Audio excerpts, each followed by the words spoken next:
The first multiple launch rocket system in the history appeared in 1940.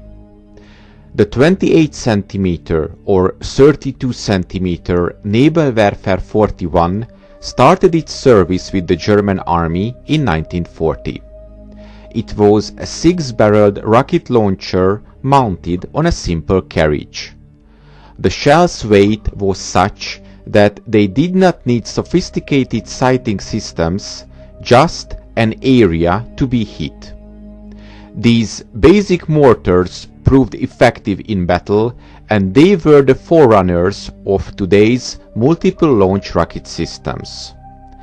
The two rockets shared the same rocket engine but differed in the payload.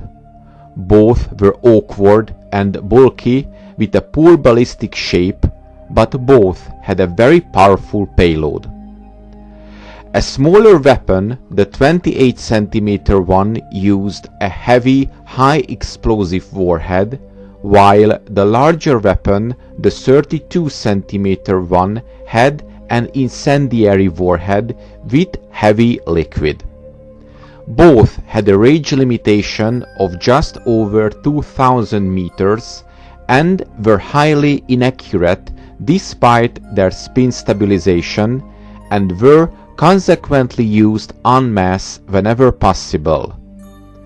Counterbalancing these disadvantages was the fact that both were devastating in their effects if they hit a target, and the high explosive rocket was highly regarded for use in urban fighting, where houses or other structures had to be demolished.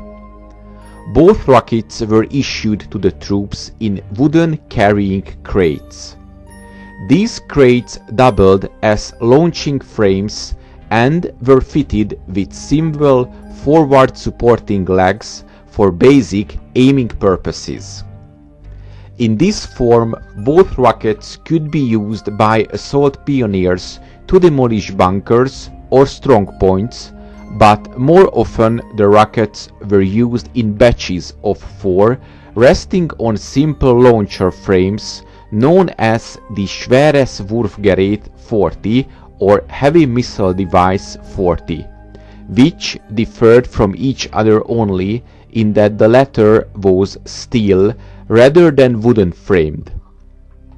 Both could be used for pre-arranged barrage.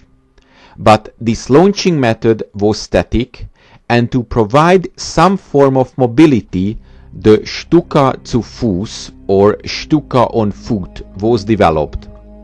6 launcher frames were mounted on the sides of a Sonderkraftfahrzeug, so Special Purpose Vehicle 251/1 half-track. The rockets were mounted on the side frames, still in their carrying crates. Aiming was achieved by simply pointing the vehicle towards the target, and the rockets were then fired one at a time in a set sequence. Although spin stabilized, the rockets were not as accurate as conventional artillery, and reloading was time-consuming due to their weight.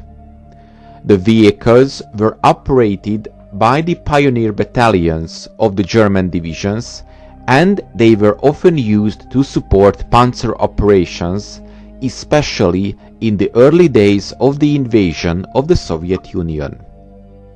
Later in the war, other vehicles, usually captured French ones, like the Renault UE, were used to bulk out the numbers of the mobile launchers available.